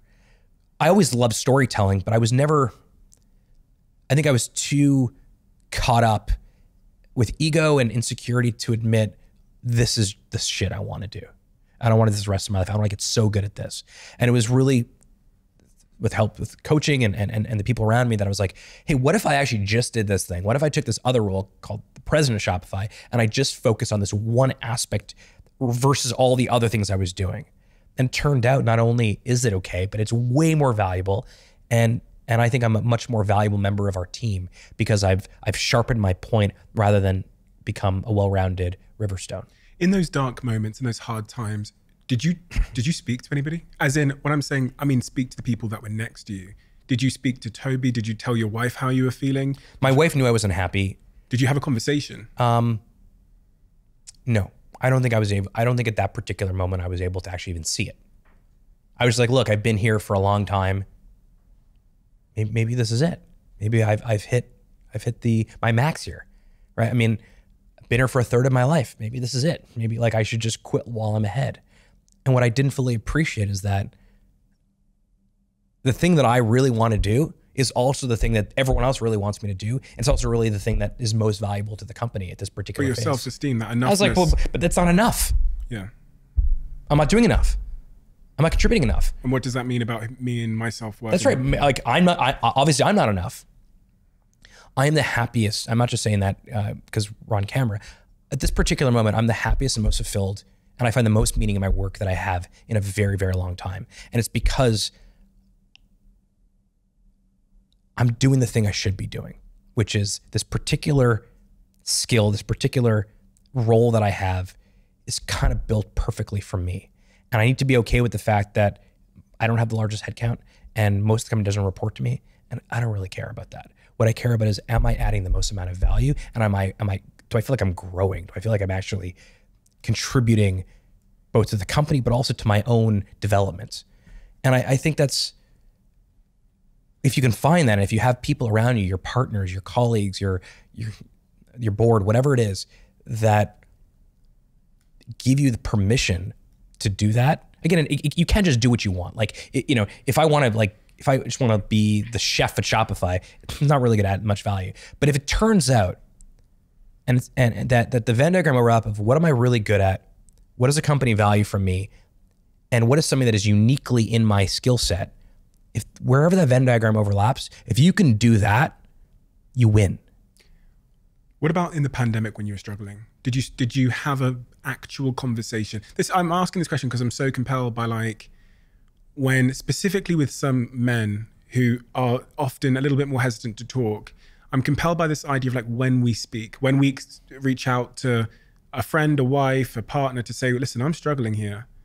And do we do it after? Do we do it during? When did you do it? I did it way too late. I waited way too long for that, and I wish I had, and I think it would have saved a lot of grief. I would have been. I don't think the pandemic was especially great for anyone. All of us sort of dealt with it in our own way. But I think that I made it way more difficult on myself because I was lonely and unhappy, and maybe had some sort of, maybe there was. I talked about anxiety, but maybe there's a bit of depression there as well. However, I didn't talk to anyone about it because I didn't feel like I had the right to complain. I didn't feel like I had enough, that I had enough permission to complain. Like there were people that were losing their jobs and there were people that were dying, that were sick. Like I'm going to complain about the fact that like I'm a bit lonely. And in hindsight, I should have done it differently. I should have said, look, I recognize that I'm very fortunate, very blessed, but I also recognize that I'm also really lonely right now. And I think what that would have, by telling people that, by saying it out loud, there's that whole theory about don't tell people your goals. I call bullshit on that. A lot of bullshit that is. I think it's ridiculous. Don't tell people your goals. I think you should tell everybody your goals, because the cool part is if you have people around you that are good people, they're going to hold you accountable, and you may actually hit your goals way faster, more effectively. And it's fun to share in a celebration and celebrate someone who deeply wanted to do something, who actually ends up doing that thing. So it's funny because if you feel like you can't share with people your goals, it's really what you should do is get new friends. Totally. You know what I mean? Like, why wouldn't you want to tell your friends and the people around you you have ambitions? Well, the common critique of telling people your goals is that when you tell someone your goal, you as an individual, you get something from that. And so the critique of it is you don't deserve anything by just saying something out loud. That, I think it's complete bullshit. I think if you want to do something and you put it on social media.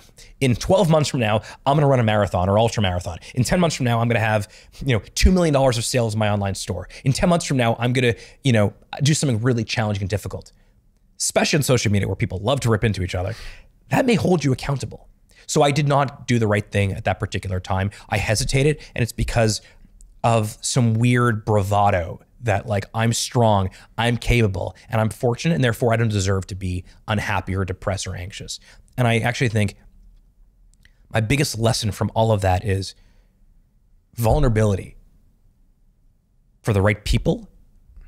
To your point, good friends, good family, good colleagues, good partners. It shows strength. It does not show weakness. And I was very weak, and I didn't want to show vulnerability. I wrote in my diary the other day that vulnerability is a magnet, not a repellent. And I think in our masculinity, in our toxic masculinity, sometimes in our sense of wanting to be what we think strong is, the sort of misrepresentation of strength, we see being vulnerable as a repellent, as in I will lose things. People will leave me, they'll think I'm weird or weak or whatever. And then every time I've ran the experiment of vulnerability, and when I say experiment, I mean because it feels risky sometimes, it's a magnet. Almost always. The world in. It's like the antidote for loneliness in many respects. And there's another really important thing to say, because you were in that basement during the pandemic, your family were there in the house.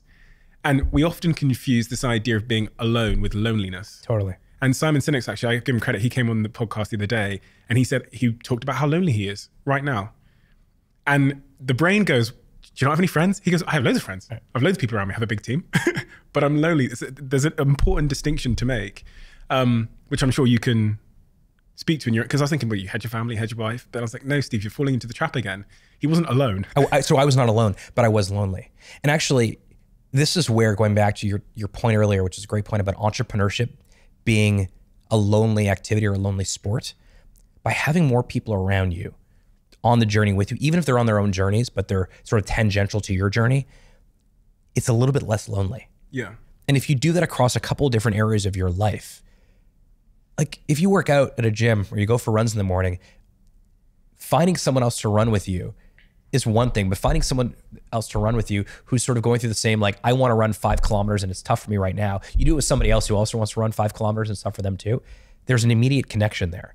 So in one case, you may be you're not alone because you have someone running with you, but you're lonely. In another case, if you're on a similar journey together and you have a shared experience, or you're sharing an experience, that takes away from the loneliness. How does that square with Shopify's approach to remote working? Because this is a debate I've pondered over and over and over again in my head, which is like, there's no correct answer here. We all know that. Everyone's got a different mission. Every company's got a different mission. But one of my reasons against this total remote work scenario is because I think there's been a decay in community institutions in our world. So in the UK, like all the pubs are shutting down. We don't have community centers, churches, etc. Work seems to be one of those institutions that remains, that does bring us together. Although that's a dangerous thing also, right? Of course. Yeah. And it's also age and demographic specific. And there's a little bit of privilege in there as well, because, everyone's situation is different. This is something I'm evolving on.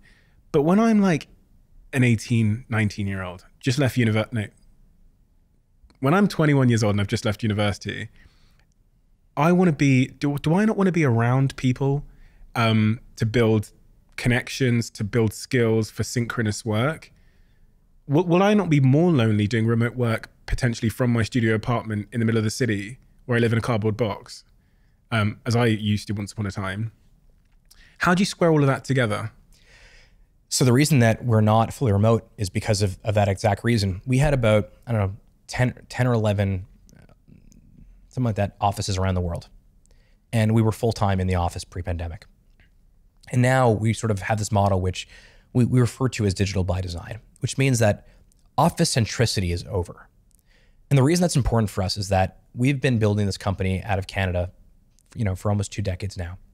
And so in every single job offer we gave, there was an asterisk that said, as part of this offer, there's a condition you have to move to Canada. And so that immediately limited the type of talent, type of people that would come to Shopify. And so there's a real advantage to the fact that now you can work anywhere you want. So that's really valuable for us. First time that our new CFO is based in New York, our new GC is based in DC, our chief operating officer is down south.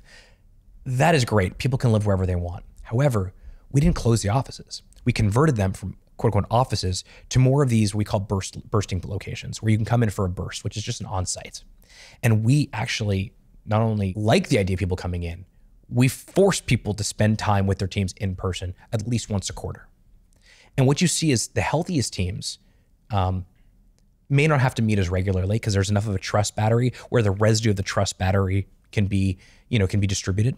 But for teams that are just forming, it is really important for them to be in person, and we really encourage that. So we're not really hybrid because it's not 3 days in, 2 days out or anything like that. It's just work from anywhere you want with the condition that you must spend time together with your team in person at least once a quarter, in some cases once every month. Every solution, every answer has a downside. For sure. Office centricity has a downside, a clear one. Totally. What's the downside in your view of that work from wherever you want, but once a quarter? It depends on if your manager really likes the idea of being in person, you're probably gonna be in person more often. And if your manager does not, you may be less. So we're trying to work around that and create some guardrails there, but I don't think there's any perfect solution.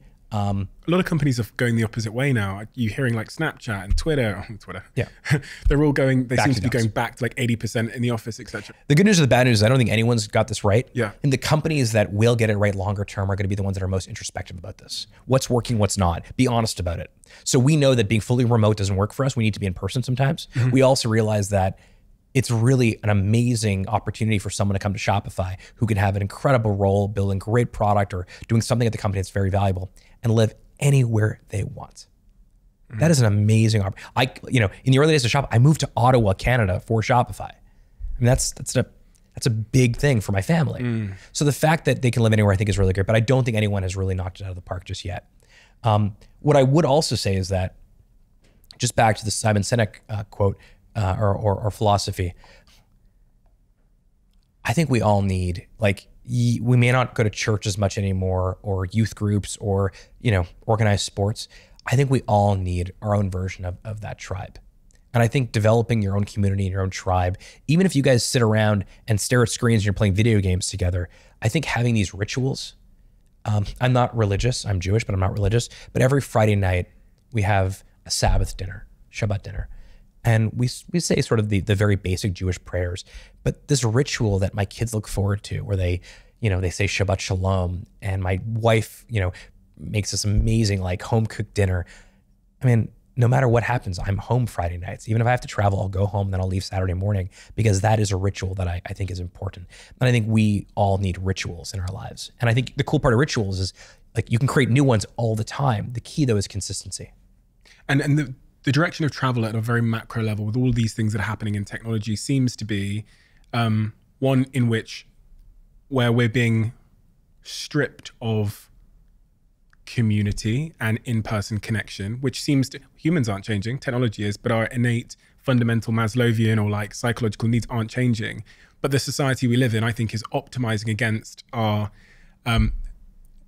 against natural connection, living in, 4 white walls in the middle of a big city alone, swiping on Tinder, ordering your food using a piece of glass screen. All of these things seem to be robbing us of that connection. And I reflect on this a lot. I go, the reason why the Diary of a CEO is successful and the reason why a lot of the things we've done have really worked well in terms of the content and the media is because we, without really being that intentional about it, to be honest, have created a sense of connection for people. They will hear your story about your own insecurities or about the things you struggled with, and that'll make them feel heard and understood and connected in some way.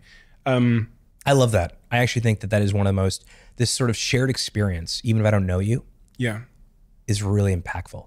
We may not know each other. We may have never met before, people that are watching.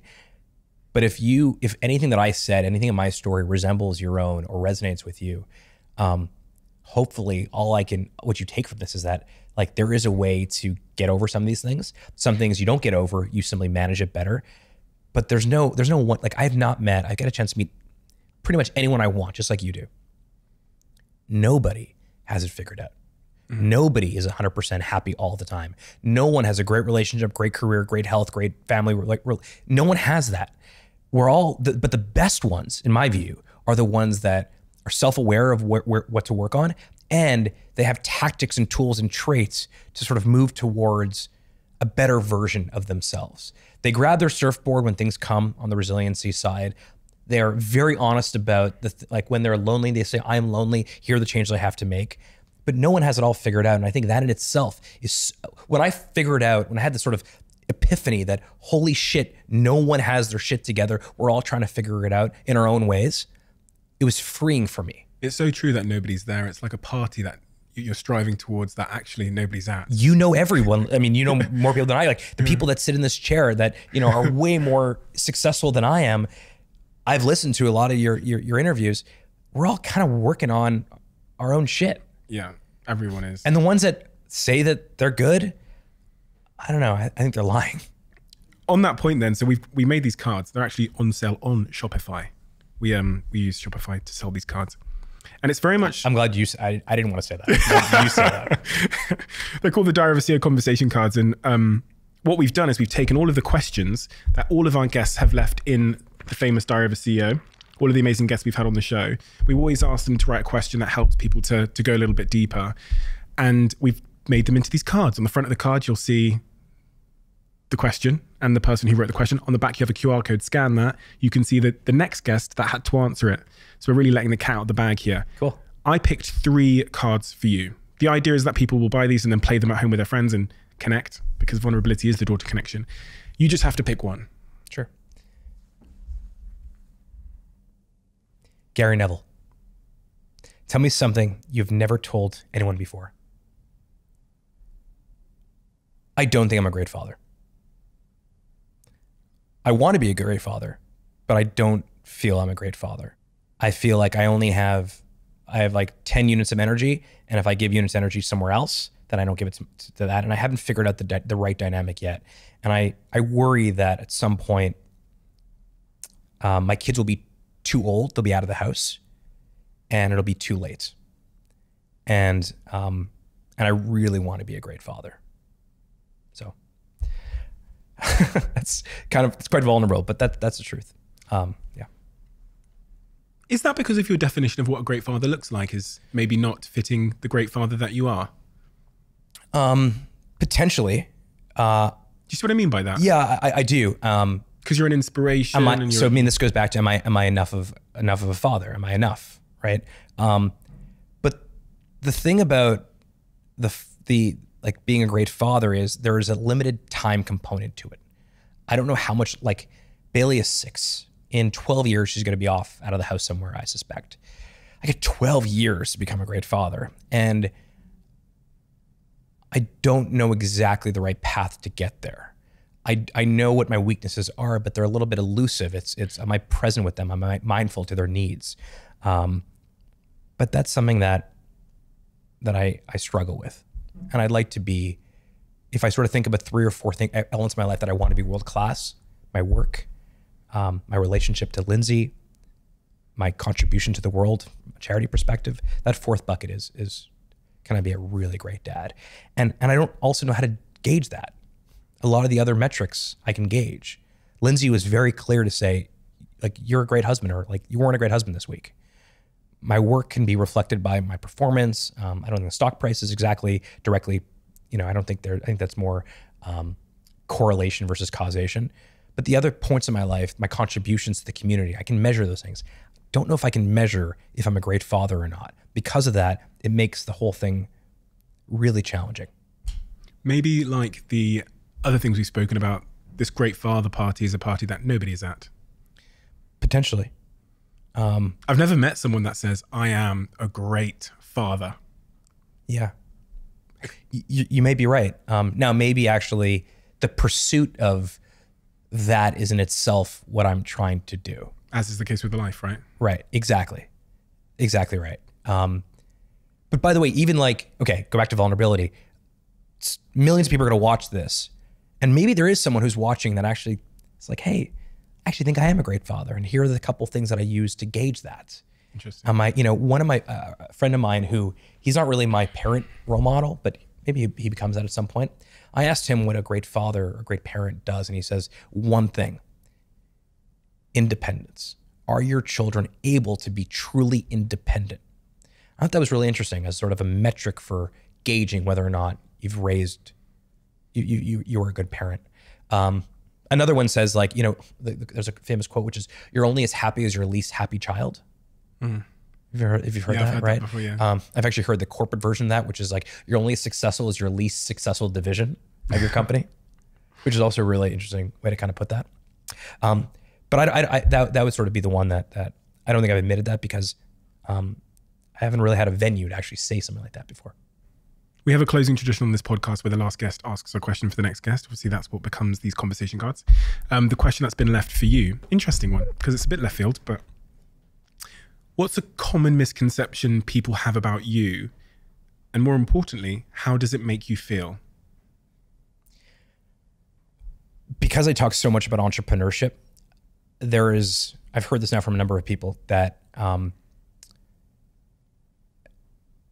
I don't ever talk about the failures that I've had from a business perspective. And partially I don't do that because I don't think they're necessarily that valuable relative to some of the successes. We talked about DJing and t-shirts and Shopify. There are literally 20 other companies that I've started that have been total fucking failures. And I think the common misconception is that the stuff that I've worked on have all been not huge success, but generally successful because I talk about them so much. And it makes me feel sometimes like more recently, that I'm not being as helpful or honest as I should be, because I just don't have the space or the venue to talk about the slipper company, the poker chip company, the nurse uniform company. Like those are all real companies that I started when I was in college or undergrad or when I was a teenager that failed miserably. And the misconception is that I think that everything that I've worked on has turned out to be good or successful. When you look at yourself in the mirror, and I'm just saying that as a metaphor, and then you look at the perception of you, does that create a certain dissonance or a feeling of like, I don't know, people call it imposter syndrome, which is a term I don't love, but often when you reach high places because you're involved in very successful ventures and pursuits, there's this kind of like perception which might not match the perception or the voice that whispers in your head when you're alone. I have that as well. So here's another way to put sort of the failure thing. I do a lot of TV and I'll get feedback that, that was really great. I saw you on the show, or I saw you do this interview, or saw you on Squawk Box. And I'm like, great, yeah, thanks. I appreciate the compliment and stuff. Sometimes I want to tell them, and I don't often tell them, do you know that I put in 5 hours of work memorizing those data points? I think sometimes I like to pretend like it comes easy to me. It does not come easy to me. I work really, really hard in my craft. If you think I'm a good storyteller, or you don't think I'm a good storyteller, like I put a lot of time into preparing for my conversation with you today. A lot of time. I've watched all your interviews. I literally, as I told you, like I didn't finish my run until I listened to the entire Seth Rogen interview. Mm-hmm. I don't think I do a disservice, I think, to a lot of people. And I'm working on this already around vulnerability, of actually sharing, this is not easy for me. I can naturally memorize. I don't have photographic memory. What I do have is a really good work ethic. And I should be talking more about that and actually showing my work more than just the result of my work. And so when I look in the mirror and I think to myself, where is the dissonance? It's that sometimes, less recently, but certainly oftentimes previously in the past years, I've made it seem like this is easy for me. And it's not easy for me. And I was never the smartest kid in any of my classes. I probably made it seem like I was, smarter than I was in some of the classes. When I wanted to do well in a class, I just outworked everybody else. And I think if anyone out there wants to emulate anything that I've done, emulate my work ethic and the journey, not the destination, because it's been fucking hard and still fucking hard. And I embrace it and I enjoy it, and I wouldn't trade for anything else in the world. But I've had tons of failures, and I work really hard to make sure that I have fewer of those over time. But it doesn't come easy to me. Harley, thank you so much. Incredibly enjoyable conversation, and I've learned so much. But it's funny that I've done so many of these podcasts, and I still continue to learn from every single individual in so many incredibly unique and for me really defining ways. I wanted to close with just one thing, because I'm thinking forward at the guests we've got coming up and the guests we've had previously. And maybe you're the best place to answer this. This started as a very business-centric show, business-centric podcast. Started as me as a young entrepreneur building a company, et cetera, et cetera. There's a huge part of my audience base that are doing exactly that right now. Maybe they've started their Shopify store. Maybe it's day one. They know what they want to sell. Maybe they don't. Maybe they're not quite there yet. But if there were a piece of advice you could lend to someone who wants to go on that journey of entrepreneurship, of all the things we've discussed today, what would that closing remark be? Remember that the cost of failure right now is the lowest it's ever been in the history of the world. And because if you can remember that, it means that there's absolutely no reason why you shouldn't keep trying. And if it doesn't actually work, try something else. I think this idea of cost of failure is a fascinating one, because it's never going to be zero, right? Because ultimately, there is an opportunity cost in your time. You could be doing something else. You could be watching TV. You could be playing video game. You could have a job. But knowing that you are interested in entrepreneurship, and at the same time, in modern day, you also realize that the cost of failure is as close to zero as it's ever been, means that if you have any instinct to start a business in the shower, when you're driving, when you're on a walk, randomly you have this this would be a cool idea, try it. When you look across the millions of stores on Shopify, who've now sold more than $500 billion on Shopify, the vast majority of them did not wake up and say, I'm going to be a great entrepreneur. They tried something, it worked, they scaled it. They tried something, it didn't work, they tried something else. That was when they scale. When you look across the stores on Shopify that have been successful, all of them didn't start out with this vision of building $1 billion company at some point. And I think that the fact that we can start a business now for the price of a couple cups of coffee, and that business can grow to be a large, multinational, multi-billion-dollar company, if that's what you want, that did not happen. And it certainly did not happen in the time span that it's happening right now. The companies now, there are companies on Shopify today where they're doing $1 billion or more in sales that didn't exist 6 years ago. 6 years ago, it was a shower idea, and now they're a multi-billion-dollar company. Or if you don't care about building $1 billion company, they've changed their entire vertical, their entire their world, whatever the world they're in, they've changed it entirely, and it'll never be the same again. And so, what a time to be alive. What a time to be alive. What a time to be someone who actually has an idea and wants to share that idea with the world. And if you're not sure about an idea, what you could sell, how you could start, think about something you already do. There is a store on Shopify that sells the most delicious matzo ball soup. What's matzo ball? Matzo ball soup is a Jewish chicken soup. Okay. It's this matzo ball. It's like if you go to a Jewish deli, you should actually try this. You should go try. There's a store on Shopify that sells matzo ball soups, and when you look at the story of how it got there, they were just making matzo ball soup for their friends and family. And at some point, they realized maybe I can share this with the world, and they do. And now they have a real business doing the thing they already were doing, except now someone is paying them for that. That is incredible, and that's the time we're living in right now. What a time to be alive. Harley, thank you so much for your time Steve. and your generosity. It means the world to me, and it's been an incredibly important conversation. Great conversation. Thank you for inviting me.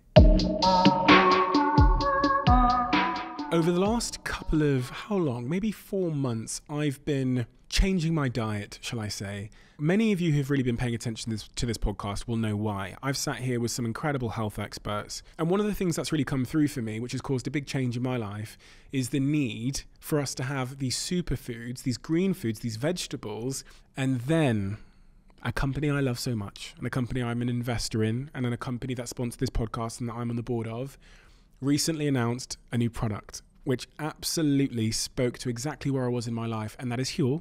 And they announced Daily Greens. Daily Greens is a product that contains 91 superfoods, nutrients, and plant-based ingredients, which helps me meet that dietary requirement with the convenience that Huel always offers. Unfortunately, it's only currently available in the US, but I pray that it'll be with you guys in the UK too. So if you're in the US, check it out. It's an incredible product. I've been having it here in LA for the last couple of weeks, and it's a game changer.